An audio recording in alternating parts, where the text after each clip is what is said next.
नमस्कार मंडळी. कधीकधी हळद किंवा आले उपटून काढल्यानंतर त्यांच्या मुळांना असे गोल गोल गुळगुळीत कंद आलेले दिसतात. ती हळद नव्हे, वनस्पतीने ऊर्जा, पाणी आणि स्टार्चची साठवणूक करण्यासाठी केलेली ती तजवीज असते. थोडक्यात जास्तीचे अन्न साठवून ठेवण्यासाठी निसर्गाने केलेली सोय असते.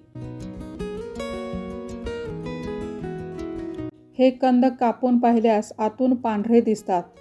हे पांढरे कंद हळदीच्या जीवनचक्रात महत्त्वाची भूमिका बजावतात. ती कशी?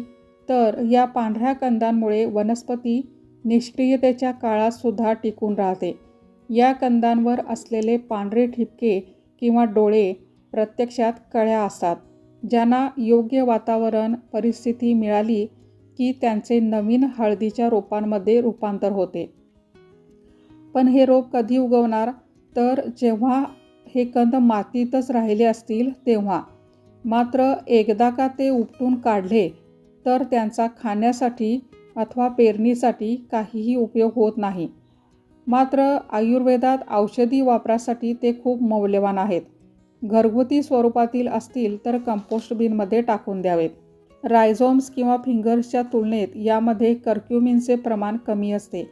या पांढऱ्या कंदांना फूड स्टोरेज बल्ब किंवा न्यूट्रिशन बल्ब म्हणू शकता.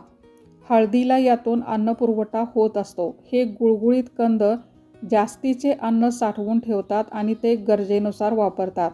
थोडक्यात हे पांढरे कंद कंदांसारख्या वनस्पतीचे पॉवर हाऊस आहेत, जे त्यांच्या जगण्यासाठी, पुनरुत्पादनासाठी आणि औषधी क्षमतेसाठी उपयोगी आहेत.